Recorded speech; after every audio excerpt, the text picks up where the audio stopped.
Customs officers are at war with smugglers in the ports, airports, and at sea. Coming up, two suspects make a confession, and it could be Mark's first cocaine job.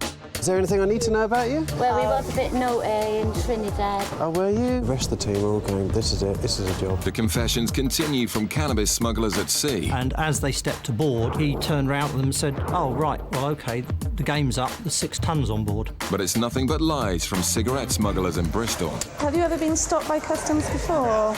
Never? No, I've never been stopped. He's been stopped before, and he's been issued with a notice 1.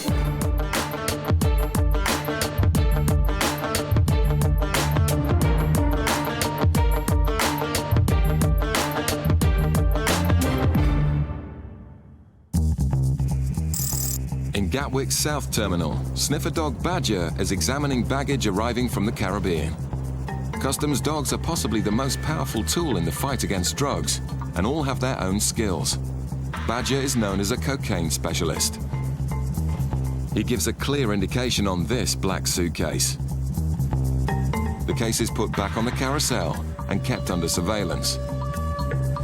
Whoever picks it up will then be stopped and searched to see if Badger's right.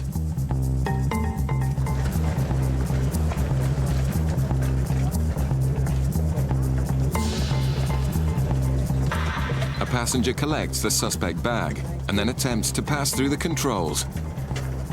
But Customs Officer Phil is waiting for her. Hello there. Hi. Where have you just arrived from? You showed him by yourself? Could you come to a bench for us, please? Let's get you to come up to this one here for us. Thanks very much. You have a passport, please. Have a quick look.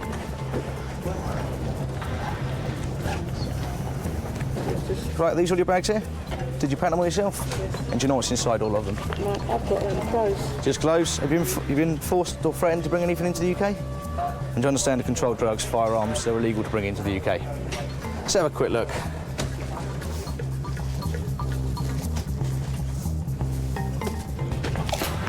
You got the keys? Please. Phil checks to see which is the suspect case and then asks the nervous passenger to open it. OK, just going to put this one for our extra machine as well, OK? Phil can't see anything yet, but an X-ray shows what looks like organic material in the wall of the case. So that's probably what we're looking for. I'll quickly go and do this, quickly go and spike it, just make sure.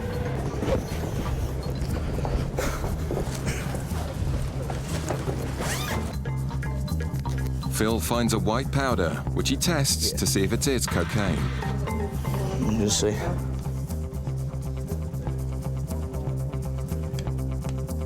The speed of the reaction indicates the quality of the drugs.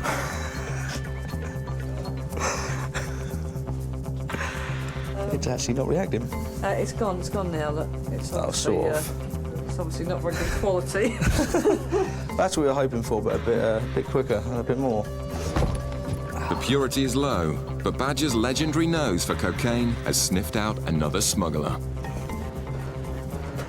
OK, the time is 07:32, and I'm arresting you on suspicion of being involved in the importation of a controlled drug. You do not have to say anything. It may harm your defence. Do not mention, when questioned, something which you later on in court. Anything you do say may be given evidence. Do you understand? Yeah. The woman's face says it all. Bootleggers use ferries to bring in large quantities of tobacco, and officers are cracking down on so-called backy buses. Amongst all the innocent travellers, are passengers offered a free trip away by bootleggers, as long as they agree to carry back the guideline allowance of tobacco, which the organisers then collect and sell on the black market.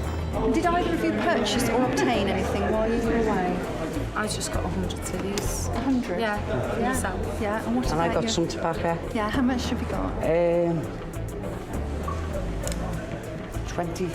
20 what? 20 packs of 10. Right, OK. Can I ask you just to pop through there and just that officer just to have a quick look at your bag? This passenger has 10 kilos of tobacco worth nearly £2,000. Now it's up to the officers to find out if it's for her own use. If not, it will be seized.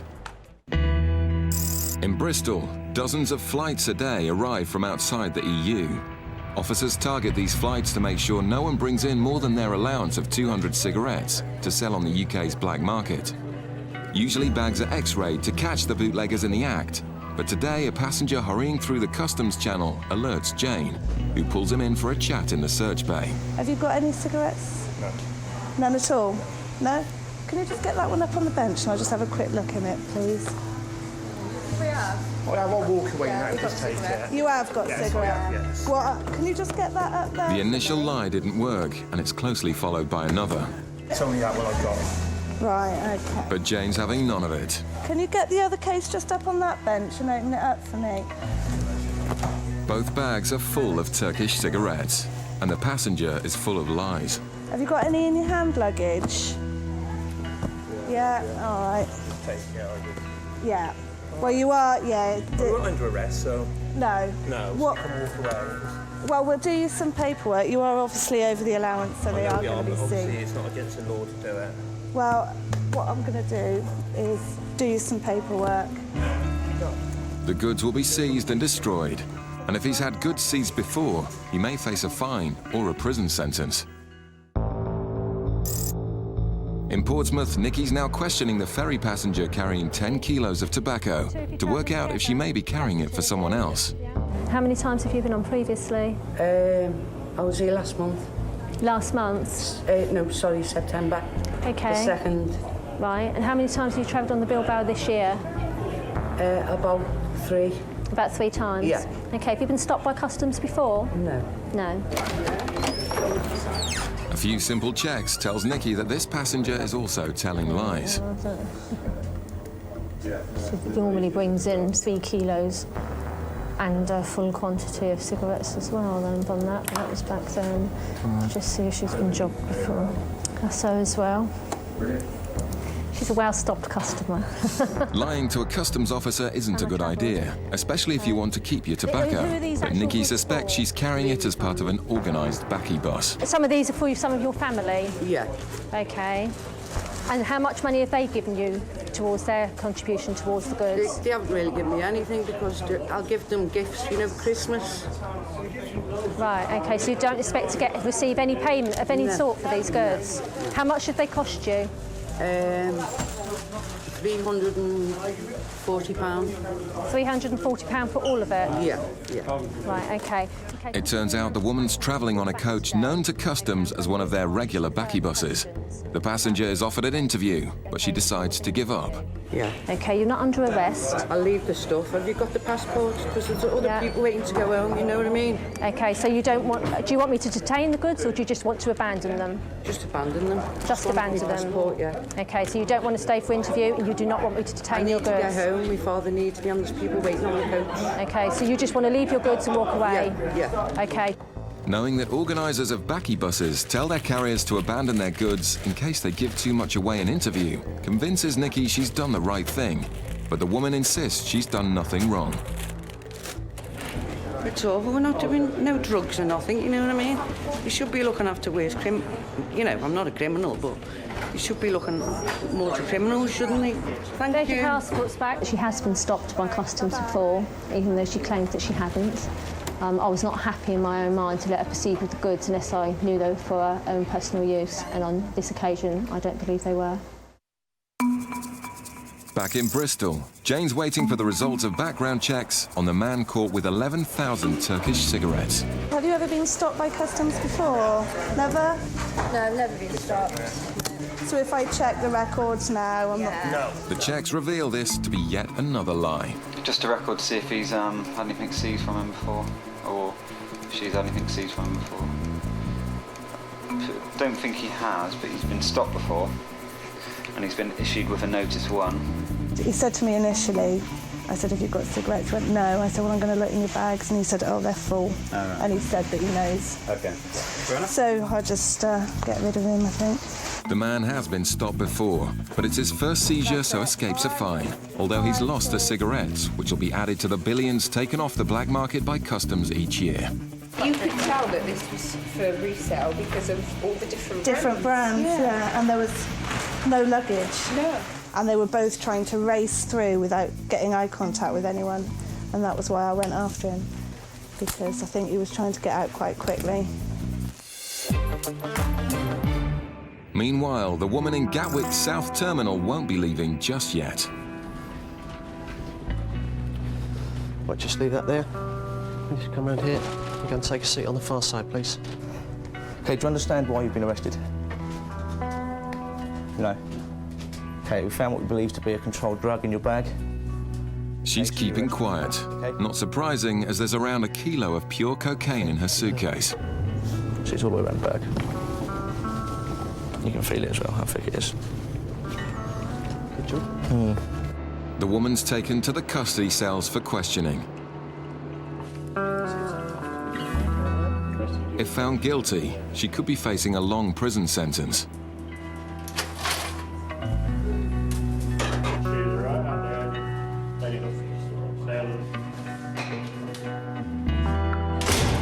The drugs, worth nearly £50,000, have been taken off the streets, and it's all thanks to Badger.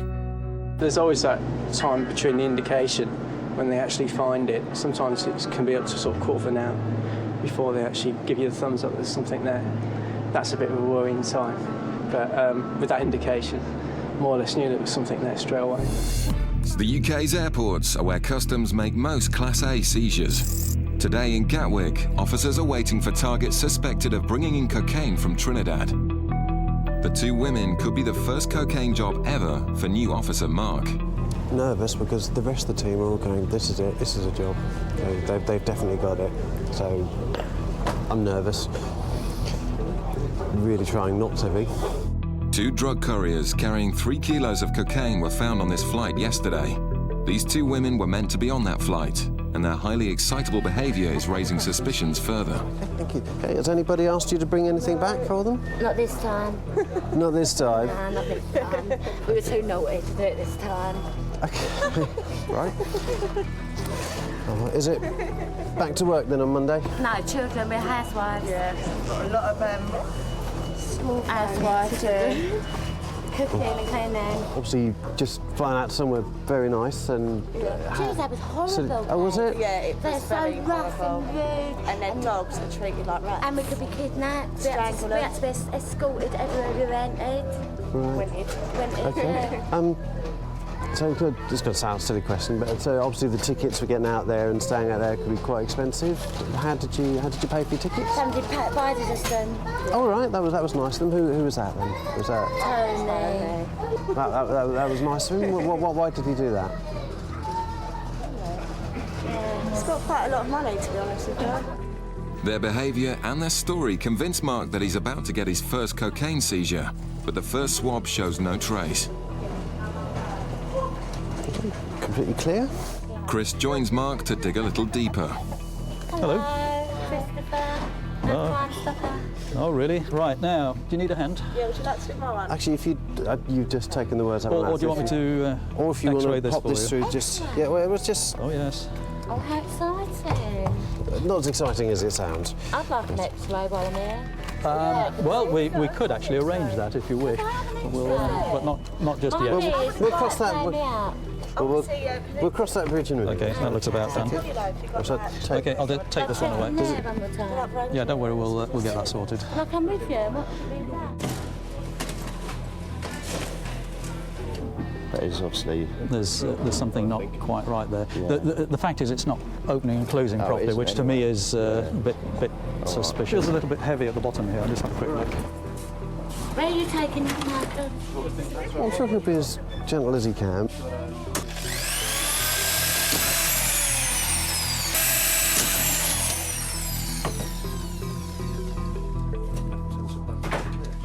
The bags are clean, but with so much to gain from smuggling, sometimes couriers carry drugs inside their bodies. We'll go for a strip search, presumably, rather than... What I'm about to do, I'm going to go and speak to a colleague, because I'm going to ask for somebody to do a search of person. Search of Yeah, because of... well, that's not something that we can know. It would just be a visual... it would be a visual inspection. Well, because of... where you've come from. No, but don't Hang on just a second. Hang on just a second. Where you've come from, you've both said to me, obviously, you're housewives, you don't have the money. Obviously, you said Uncle Tony's paid for it. Yeah. No, that's absolutely fine. But obviously, we come across people that don't have money that other people pay to go out and bring drugs in. So it's something that we need to check. Yeah. They're not happy, but a body search will find the truth. So the quicker I go, the quicker it gets done. All right?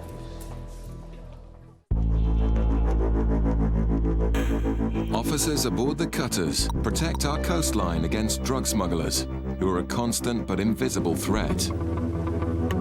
These high-powered ships operate in all weathers, but in September 2000, a storm off the coast of Cornwall drove them back into Falmouth in search of shelter. Always on the lookout for suspicious activity, they noticed another vessel taking refuge from the heavy seas. The vessel, rather than coming into Falmouth, it turned and went to the other side of Carrick Roads, which is into a small harbour, which is actually St Mawes. The officers thought it was a local, but then watched as it tied up in a dangerous position. As the tide started to go out, they realised that this mooring was actually on a mud bank or a sand bank, and the yacht was actually settling and starting to tip. Always ready to respond to a fellow sailor in need, the cutter decided to help. So they launched their onboard rigid inflatable, their rib, motored across into St Mawes Harbour, went to the vessel and challenged it. The officers had come to help, but the man on board was a smuggler who made a startling confession. And as they stepped aboard, he turned around to them and said, "Oh, right, well, OK, the game's up, there's 6 tons on board." The officers' act of charity had paid dividends. They were completely flabbergasted. The first reaction was, and what do we do now? And then somebody managed, so I better get a notebook out and make a note of this, because effectively I've got a confession already before we go to court. At which point they arrested him. The skipper was John Moore. He led them into the cabin to see the drugs for themselves. There were bales of cannabis, literally in every available space within the vessel. They also found evidence he wasn't working alone. But 2 passports were actually found on the vessel. So they decided that the best thing to do was to remove him from the vessel. 3 of the cutter crew stayed on board the ketch and wait and see if the crew came back in the morning. Moore's accomplices did return, right into the trap. It was about 8 o'clock in the morning. 2 men jumped into the cockpit of the yacht, and basically the cutter crew arrested them there and then. The accomplices, Craig and Needham, joined their skipper at the police station, where Moore's frank confessions continued. And he was presented to the custody sergeant. He was then asked, "What's your occupation?" To which he replied, "I'm a drug smuggler." This time, however, he'd failed. On the day of the trial, all 3 pleaded guilty to their part in the crime. Mr. Moore was subsequently sentenced to 10 years imprisonment, Mr. Needham to 4 years imprisonment, and Mr. Craig to 5 years imprisonment. 3 more criminals were behind bars, thanks to the keen eyes of the officers and a stroke of luck. The street value at that time was estimated to be in the region of £14.5 million. At the end of the day, the vessel being forced into Falmouth was really the only reason that we were able to intercept this load. Without that, it's very unlikely anybody would have known that this consignment of drugs was on its way. Back in Gatwick's North Terminal, Mark is still hoping to find his first drug smuggler. His 2 female suspects are about to be searched. So far, they've cooperated, but the daughter is getting angry. The search, yeah, obviously I can... We're going to have a search. As soon as we've had that search, I think we should be able to leave. We've got children to get back to. You're delaying us for no reason. Once you've searched us, you know we have nothing on us, so why are we still holding your custody? Their story suggests they're carrying drugs, and Mark waits expectantly outside for the results. Bend over slightly. No, slightly. That's right, and part the cheeks of your bottom. The strip search finds nothing, but Mark refuses to give up just yet. A pair of shoes from the lady that we've just searched. I'm going to swab them with our tool that checks for drugs, as it can be an indication that they've swallowed drugs. So I shall do that, get a result.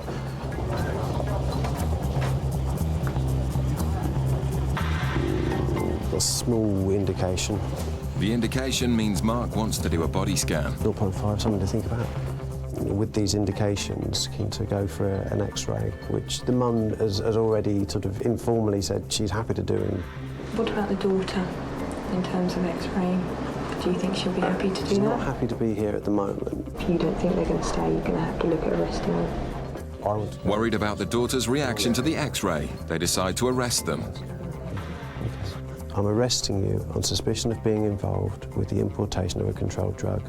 You do not have to say anything, but it may harm your defence if you do not mention when questioned, something which you later rely on in court. Who wants to go first then? Let's get moving. The daughter agrees to be X-rayed first. In just a few seconds, Mark will know if they've swallowed packages of cocaine.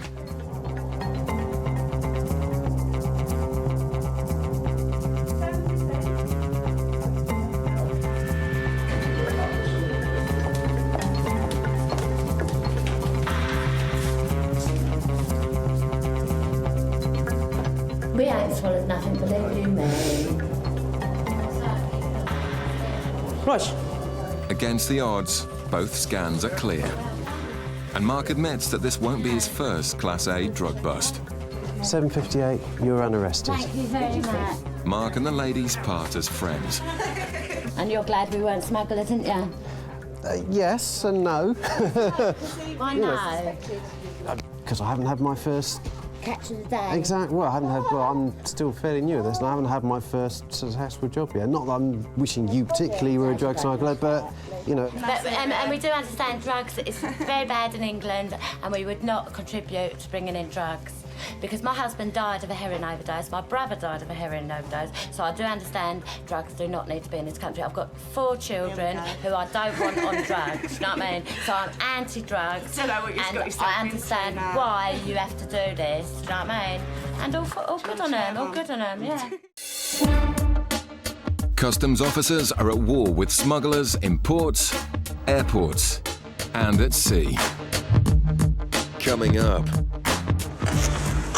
Hello there.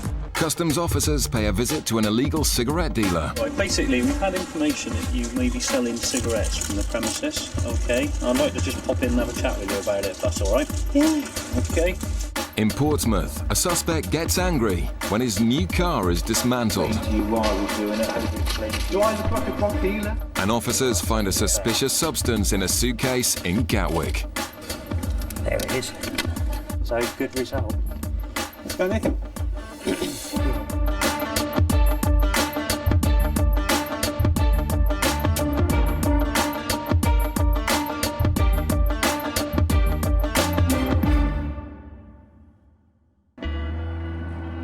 It's early morning rush hour, with dozens of flights arriving into Gatwick from Africa and the Caribbean, source areas for Class A drugs. Customs officers are on high alert, searching passengers who fit profiles associated with smugglers.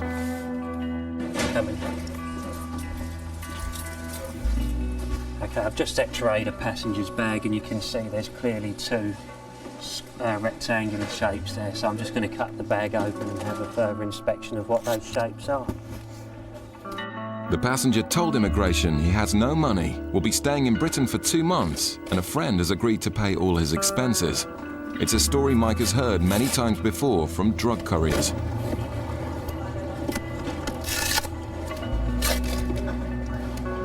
You can smell it already, can't you? Smells nice. It's well concealed, but Mike thinks he's found a large quantity of cocaine built into the case. There it is. There's a white paste in there. The paste tests positive for cocaine. So, good result. Let's go, Nick. 10:55, yeah? So I've conducted a test on the bottom of your suitcase, which has shown a white paste. A white paste? Yes. Yep, I've conducted a test on it which says it's cocaine. Cocaine, therefore the time is 10:55. I'm placing you under arrest on the suspicion of being involved in the importation of a controlled drug. Okay, if you could follow this officer, please. Okay. Sorry? Right, well that's all going to be discussed with you later. I will remind you that everything you say will be noted down now, okay? The attempted importation has failed. Sit on that seat there for me, please. And it was a long way from being the perfect crime. He's got a really duff invitation letter. The grammar of it was awful. There was capital letters mid-sentence. It wasn't very good at all. There was also a signature on the bottom of the invitation letter, and the writing was very, very similar, so I assume that it was written by him himself. It's a serious crime carrying a maximum of 15 years. Underpants down. Okay, up. The officers want to find out if anyone else is involved, and the investigations could take some time. Yeah, so that, we've just nicked someone, so there's a good chance I'll be late. The man initially observes his right to silence, but he soon starts giving information about possible accomplices. Okay, what is the name of the person that's meeting you here today? Okay, and what does he look like? Right. Okay, how tall or small? At my height? About 5'10". Long hair, short hair? Bald head, like mine? Yeah. Okay. Mike decides to put out an announcement for the man to come to the information desk to see if they can catch him too.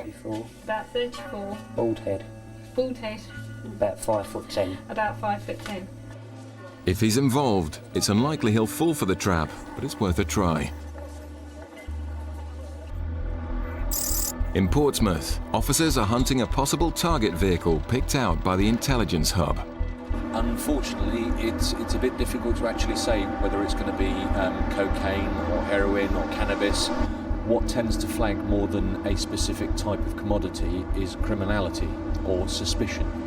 And from that, you tend to get a job that will fall into one of those categories. It could be, particularly at this time of year with stuff coming up from Africa, it could be anything as bizarre as tortoises. Drug smugglers are adept at seeming normal, so it's Richard's job to hunt for the incriminating details.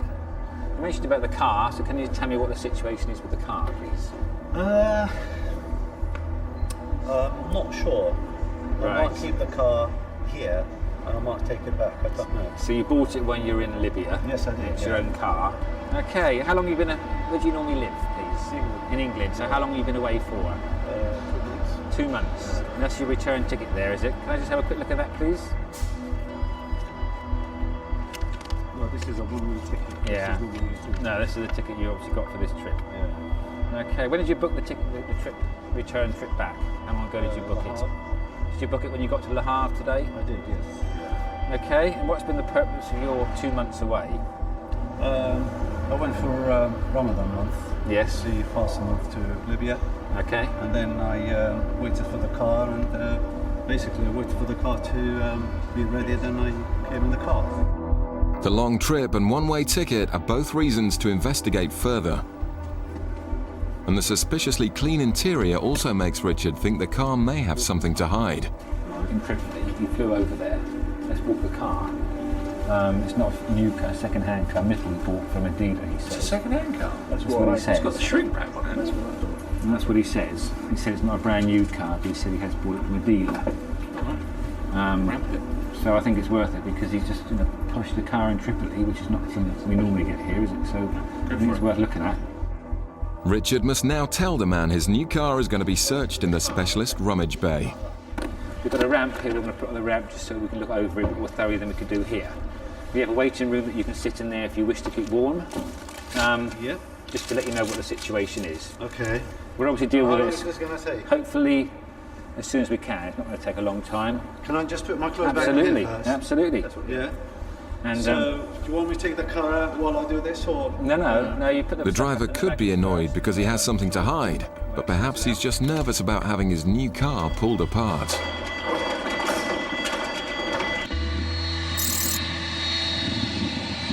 The smuggler caught in Gatwick is now being transferred to the custody cells, where the reality is beginning to sink in.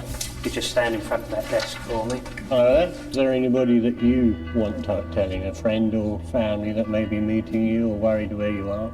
I would like to call, I would like to let my wife know. The man is locked up, while the officers out back work out how much he'll be charged with trying to smuggle.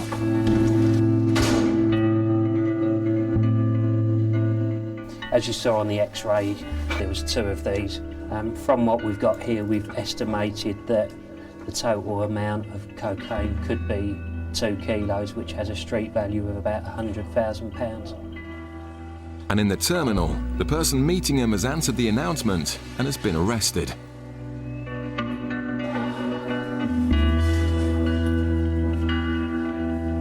The poorly planned crime has gone wrong on every level. Could you handcuff Barry?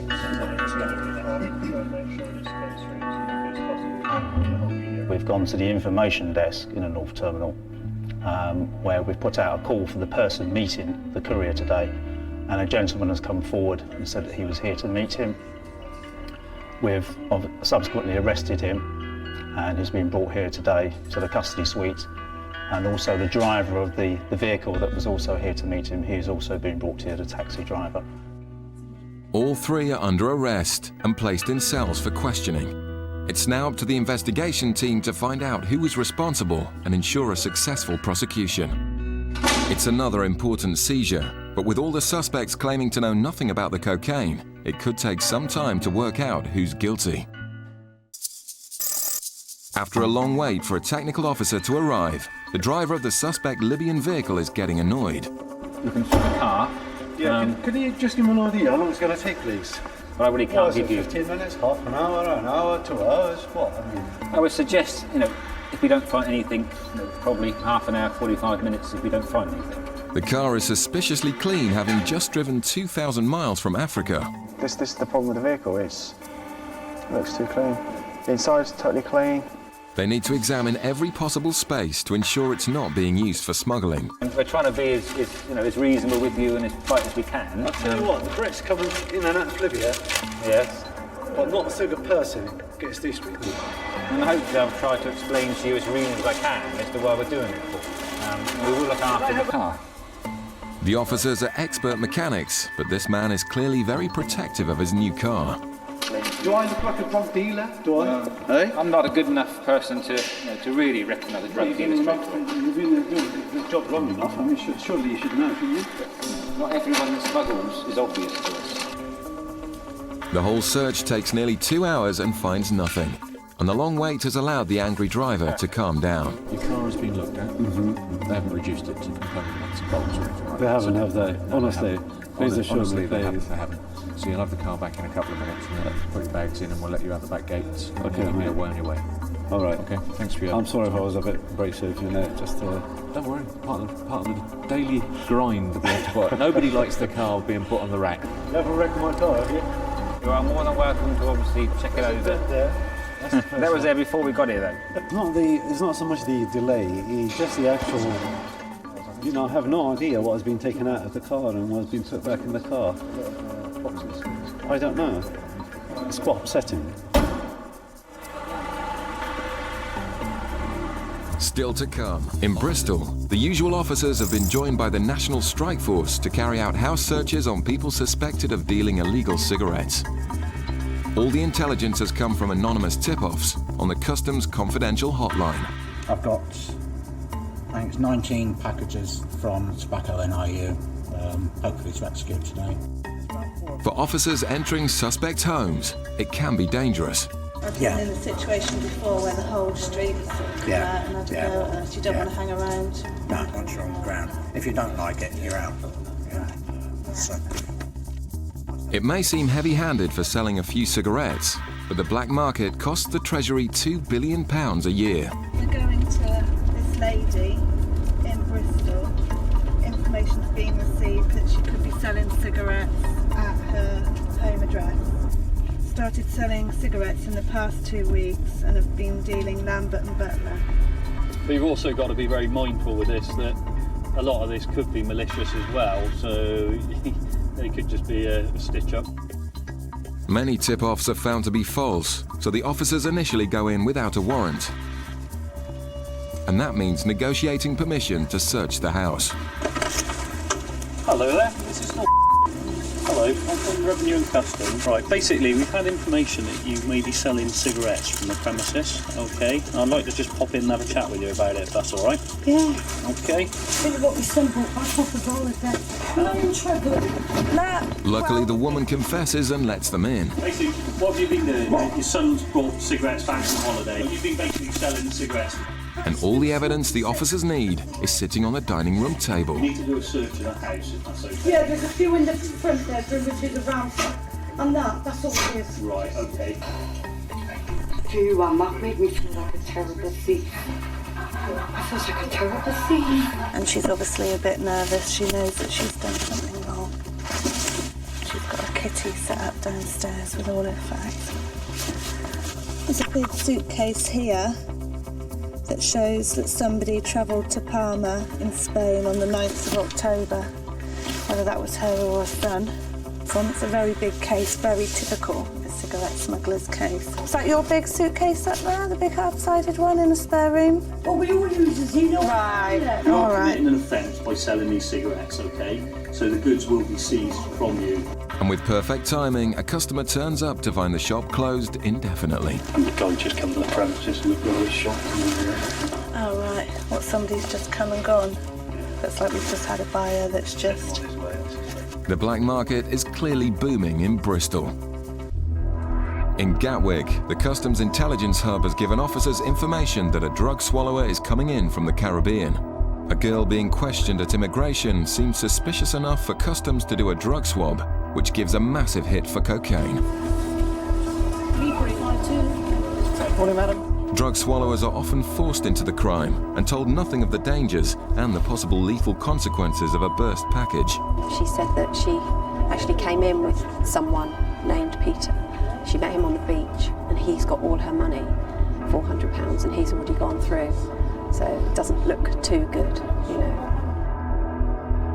The suspect has denied taking cocaine, so a positive urine test would suggest she has swallowed drugs.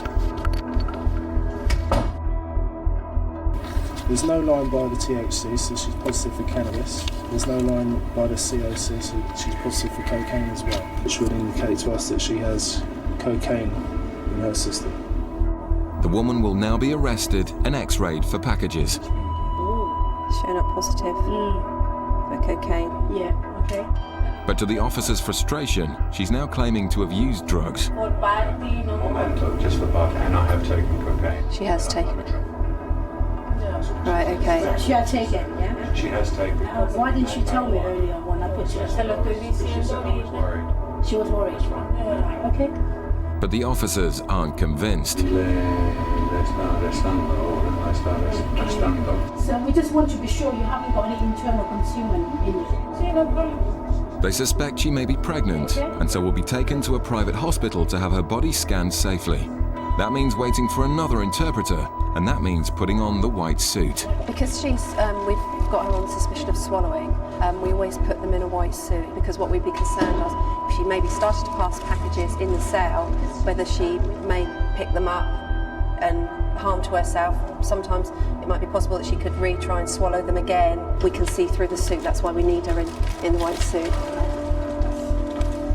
The officers are extremely concerned for the woman's health, and all the signs are pointing to a definite swallower. If so, she'd be looking at a lengthy sentence. It's a bit concerning because with her original story, when we asked her, she doesn't touch drugs, she doesn't drink. It's then, oh, well, I smoke marijuana, I have taken cocaine. So her story is continually changing. When we take her down, I really wouldn't be surprised if we didn't see packages in her body from the way her story is. It's a nervous ride to the hospital, which could decide the woman's future. Customs officers also stop smugglers who try to bring in drugs using the postal system.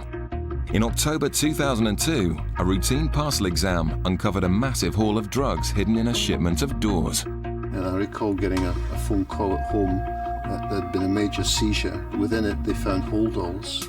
And examining the holdalls, they found packages which turned out to be a mixture of Class A and B drugs. And I can recall getting a phone call about 2 hours after that to advise me that they had found something else. In the bogs were live ammunition rounds and something altogether more frightening.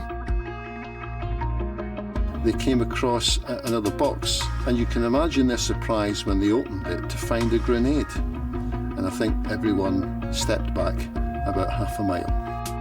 The decision was made to do a controlled delivery and catch the culprits in the act. But all they had to go on was the consignment address in Devon and a phone number which belonged to Timothy Andrews.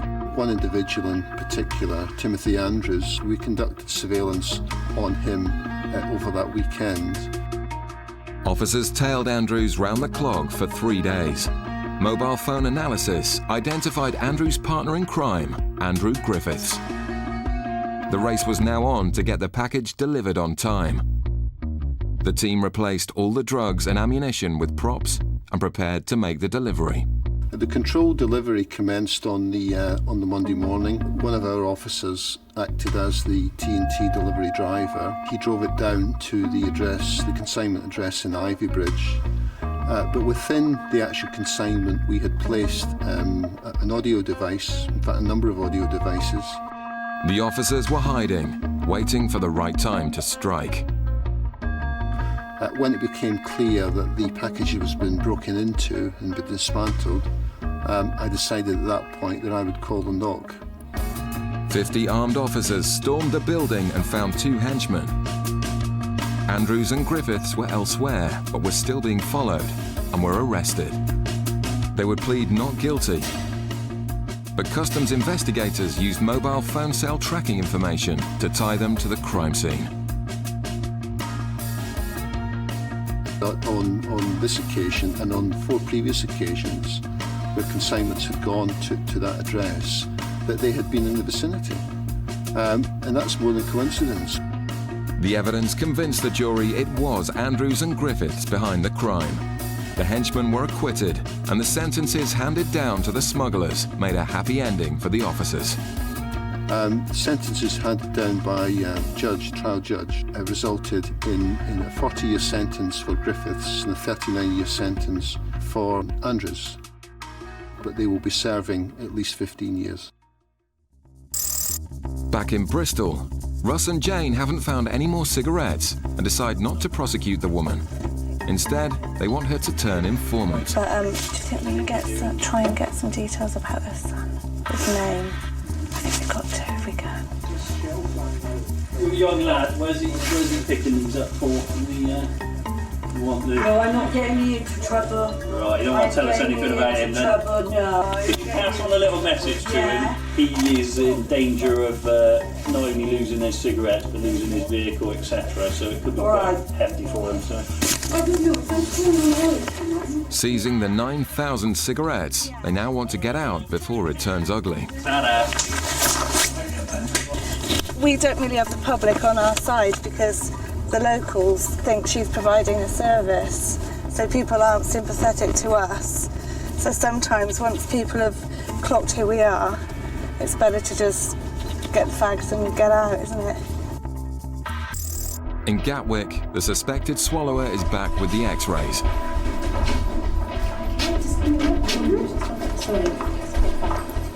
She's put back in the cell while the officers take a look at the results. If she had swallowed something, you would possibly see the shapes of packages. They'd be down here, they can be collected up around here, and there's nothing at all. Compared to an actual swallower, the difference is clear. See the package shapes collected down there, whereas that one is totally no shapes whatsoever in that one. It was negative. It's an anticlimax for the officers, but they're glad she'll be okay. Take her back up to the south terminal if she wants to, so she could be on her way. Yeah, it's negative. All the way down the line to me, I was thinking, yeah, it's going to be positive.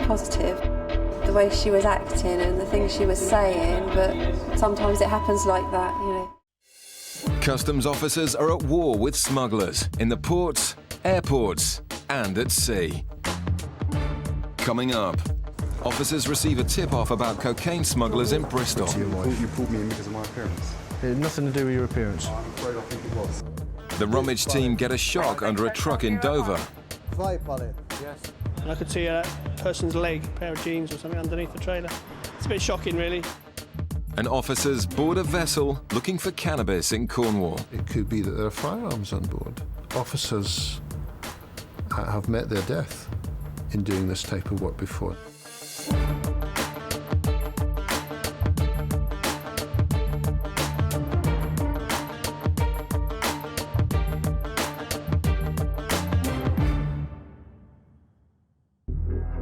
Customs officers aboard Searcher are patrolling the deserted waters of the Atlantic in winter. These customs ships are the front line against international drug smugglers. Well, we're currently about 6.5 miles southwest of Lizard Point in Cornwall. And just slow down a tad, bring them back to about 4. And we've sighted a sloop sailing yacht, which is heading in an easterly direction. We're within territorial limits, so we're going to send our RIB boarding team over there to have a word with them and to see where they've come from. In summer, the RIB team board dozens of yachts a day, hunting for smugglers hiding amongst the traffic. But winter also produces drug seizures from criminals on do-or-die missions across the Atlantic. We haven't seen any other yachts recently, so it's always worth checking as to why he's out here and no one else is at the moment. The only way to find out is to go on board. Protecting Britain's borders is a 24-hour-a-day job. And in the Dover freight lanes, officers have to make instant assessments about which trucks to stop and which to let go. And the danger is, of course, you say, no, this one's free to go, but you're thinking last night or 2 shifts ago, you know, have I maybe let something through? It's a bit of a game, you know. On his 12-hour night shift, Alex has stopped a truck carrying salad, which unusually doesn't have a date stamp. It's small mistakes like this which can catch out smugglers. It's hard to see though from the paperwork, right? This paperwork's pretty duff here. The state of the trailer makes Alex suspect it may have something to hide. Yeah, okay. It's be a refurb. Well, not a very good one, but... We'll go drill it. Have a look in the base first. Right. Okay, Chef, we go to Rampa? Rampa? Chef. You drive. No problem. No problem, Chef. We go to Rampa. The driver's annoyed at being delayed, claiming the delay will ruin his perishable salad and he won't get paid. Okay, Chef, we give you document. But a trailer like this must be searched properly. No problema. Stop pretending no problema. Okay, Chef, we're going to take a look, yeah? So we're going to Rampa. But in the driver's attitude as well, you know, when I tried to direct him to the base, he's trying to tell me he's got to be in Birmingham by 8 o'clock in the morning. We all know what the traffic's like. Smugglers use any space they can to evade customs detection. Alex has seen plenty of dodgy vehicles and thinks this may be yet another. Oh, there's screws missing. I mean, it'd be a pretty obvious one, but stranger things have happened. As the excitement builds amongst the team, in the bay next door, another team have made a shocking find. Yeah, is it possible to get immigration to the base, please? We've got one illegal at the moment. This team have just found a clandestine concealed underneath the vehicle. If you look from underneath the back of the lorry, you can just see a leg sticking out. The shocked driver appears to know nothing about the illegal stowaway, who's still hiding under the truck. Well, I was just checking the floor of the trailer from back, and I was just shining my torch along underneath the trailer, and I could see a person's leg, a pair of jeans or something underneath the trailer. It's just someone sitting on top of the axles. It's a bit shocking, really. Illegal immigrants risking their lives in this way is frighteningly common. Officers manage to gently persuade the stowaway out of his freezing hiding place. That's it. Yep. First pallet. Right. 2 pallet. Yes. Scared and cold, the man is surrounded and detained. Next, officers make sure he isn't going to pose a threat to them or himself. Have we got one? Have we got a knife? You have no weapon, knife? No pistol? Okay. No, okay. Right. A detention notice will be issued by the immigration authorities, and then Group 4 will come detain the person until the immigration authorities actually can come and process him in the morning, which isn't too far away now. It's a sombre end to a long night, especially for this man and the driver. You know, just shine my torch and everyone just knows it's a clandestine. We know it's an immigrant. When I say I've seen quite a few, so the driver's more shocked than me. And when we showed him, you could see he was quite upset, really. The driver's truck appeared to be the perfect cover for this illegal immigrant, but his long journey will end in a night behind bars. Meanwhile, the angry behaviour of the driver on the other rummage bay means his truck will be x-rayed. Ben's team are now hopeful they too will find something. I think the guy's attitude as well is not putting us off. Also on the hunt for drugs, the RIB team are now set to search the suspicious yacht. Customs officers have the power to board and search any vessel, but sometimes this invasion of privacy can cause tensions.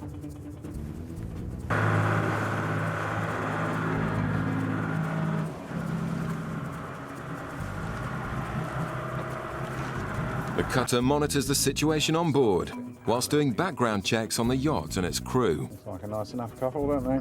They've got their life jackets on and life raft, dinghy.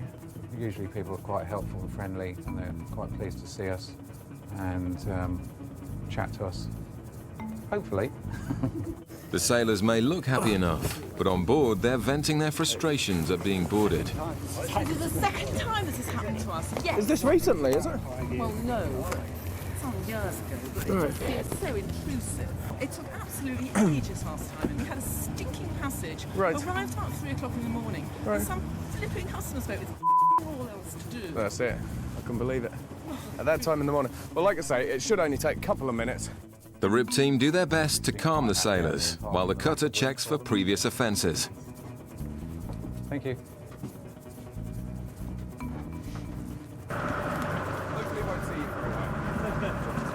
They weren't too happy about us going aboard. They'd had a bad experience with customs before, and they were fine by the time we left. Obviously, you're boarding a yacht, and these people live on those yachts for days and days at a time, so they've got all their personal possessions and everything out there and below. You've got to be careful when you're going into somebody else's home like that. So they were happy enough when we left. The search may have been an inconvenience, but officers must take action if they see something that fits the profile of a smuggler. But most customs work comes from intelligence leads. In Gatwick, the intelligence unit has identified 2 suspects returning from Trinidad, and the officers are waiting for them. The suspects have been ignoring each other for the whole flight. He's looking around. This is behaviour often associated with smugglers. Just behind the barrier. The guy in the khaki, he was looking around a hell of a lot when he came down here. Yeah, he was. Or when he's been down here. But they've disassociated from all of their travel until now. This is our 2 coming. Yeah, sir. Hi. Where are you from today? Pardon? You in from Barbados? Port of Spain. Port of Spain. Okay, can we have a quick word? Are you travelling with anybody at all? Yes, I am. Okay. You come on over for both of them. Go on, let's just get it over and done with. Go on, strip the bags down. Is this your luggage? Go for it. Knock yourselves out. Yeah. Is this your luggage? Just knock yourself out. That's mine. Help yourself. And that one's yours, is it? Yep. Okay. Did you pack all this luggage yourselves? Yes, I did. That's great. Has anybody given you anything to bring into the country? No. Okay, and you understand some things are not allowed here drugs-wise, of course. Really? Okay. Like what? All right, Help me that's out. great. Cannabis and all the rest Seriously? of it. Yeah. Not allowed that here, no? No, that's right. Okay, come on over. The bag swab on the man in beige gives a hit for Check if cocaine. there's any traces of a test for cocaine and heroin. No, it's not worth it. If that's That's as far as it'll go. I've got authority to rub him down. Yeah. The man in black also gives a high score for cocaine. It looks like the intelligence may prove correct. No, there's one final thing that we'd like to do. Which is? Search a person. Sure, you're not going to take my word for it, though. Well, unfortunately, much as we might like to, we've got to be 100% certain. In Dover, the salad truck with a suspicious floor is about to be x-rayed. Yeah, we just do lots of scanning. So obviously, a load like that, we can't really get into without ruining it, really. Or certainly some anyway, so just get the scan and hopefully they'll clear it or not. The delayed driver's behaviour is the other reason they decided to scan the lorry. The driver's attitude isn't doing himself any favours at the moment, it's still, so... And obviously, although we've done the outsides and looked at the structure of the vehicle, it's always handy to have a second opinion, which is what this kind of gives us. The team were initially convinced this was going to be a job, but it's looking like the team who found the illegal immigrant have had all the excitement for tonight. No, it's like water pressure or something like that, so it's very light. What the rest of it is, I don't know. The scan quickly shows that the floor is clean and the cargo of salad can be on its way. If you're happy, mate. Alex and Ben send the driver away reasonably happy, advising him to allow more time in future. The officers then go back out to stop their next customer.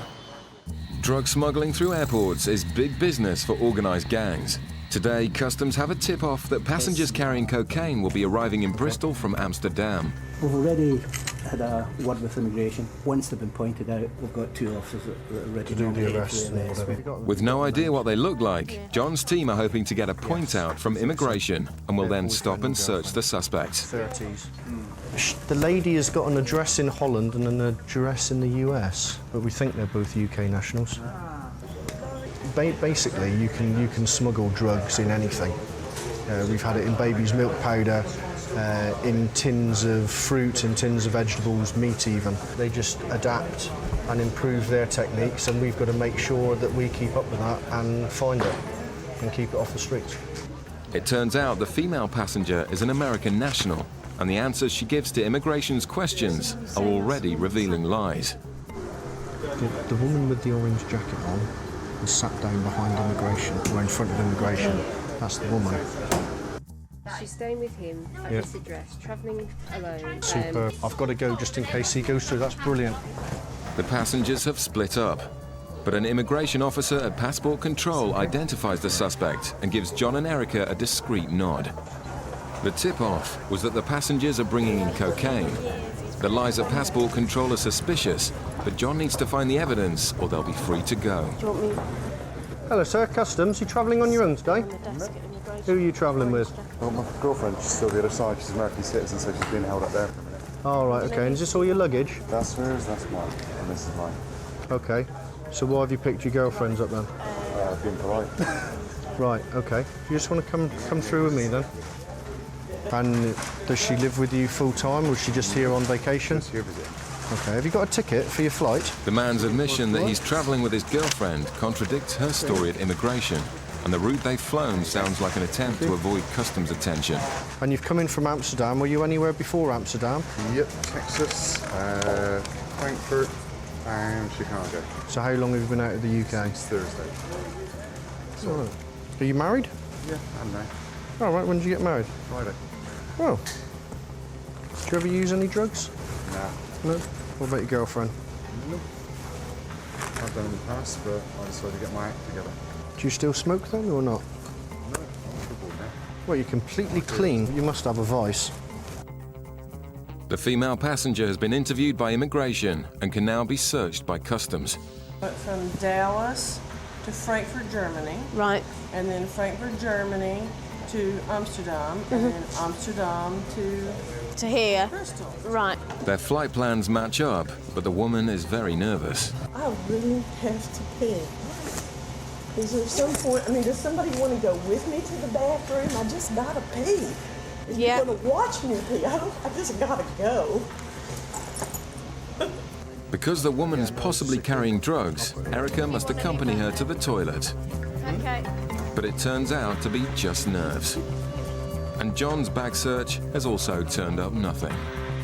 It was looking really good because the woman at immigration said that she's on her own. He came down, started fiddling with his mobile to text her, picked up her bag and brought her bag through while she was still at immigration. After, obviously he may not have known that she had said that she was on her own. You finished the bags? Yeah, I'll do some testing. The last thing to do is swab the bags for drugs. If this comes up negative, John will be forced to let the suspects go. Back in Gatwick, the officers are body searching the two targets whose bags gave high readings for cocaine. You just turn around, raise your arms out the side. What did your friend do? Is he okay? He seems a bit jumpy. He's just quite practical. Is he? He's not hyperactive at the moment for a reason. He hasn't been using on the plane, is there, or something like that? If you want to wait here for your buddy, I should imagine he'll get searched as well soon. I understand his bag's given a reading for cocaine as well. Told you before. Wait, no.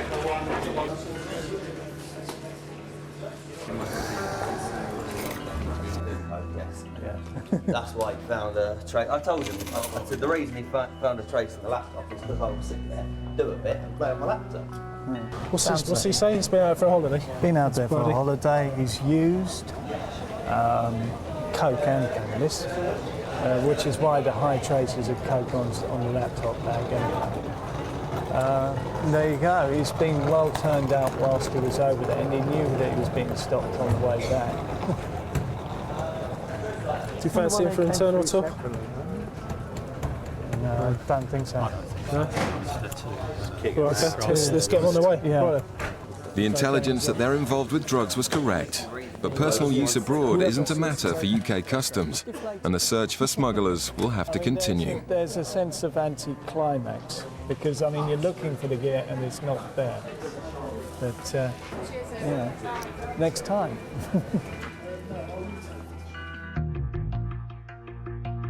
Successful drug seizures at sea are often triggered by foreign surveillance aircraft who alert British customs when a suspicious vessel is headed for UK waters. In February 2000, we became alerted to suspicious activity by the French Customs Service, who had been patrolling the western fringes of the Bay of Biscay. They did some basic checks, as they do in all vessels, and found out that it had been registered from Panama. They also noticed that there was a number of items on board which appeared to be barrels, which they thought was a little bit unusual. They got in quite close to it, and I think as a result of that, the vessel turned off its GPS, which the French thought a little bit unusual. They were suspicious of that. The vessel was heading towards the UK mainland.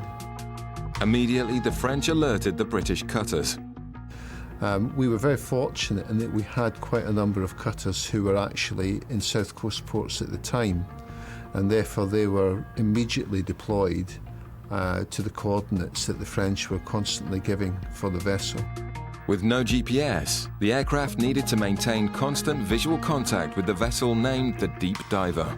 It was very important to continue to track the vessel, and round the clock, this was during the day and at night, they sent up light aircraft to continue that monitoring. As the Deep Diver entered British waters, the suspects on board knew they were being watched from all sides. The cutters who were surveilling the Deep Diver were able to observe the barrels being jettisoned by someone on that particular vessel into the English Channel. The cutter crew decided to strike. They don't know what they're going to find. It could be that there are firearms on board, and officers have met their death in doing this type of work before. Once on board, the crew were arrested immediately. Meanwhile, the RIB team searched for the evidence. Their swift action recovered all the barrels containing one of the biggest hauls of cannabis for years. And when all the barrels were recovered, it totaled 680 kilos of cannabis, which then had a street value in the region of about 3.5 to 4 million pounds. So it was a very significant seizure of cannabis.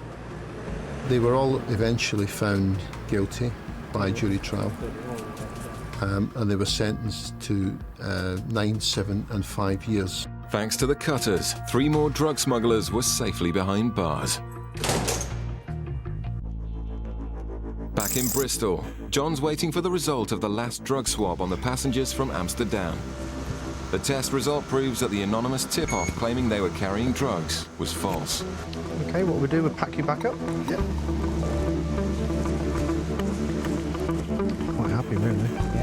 She's very calm.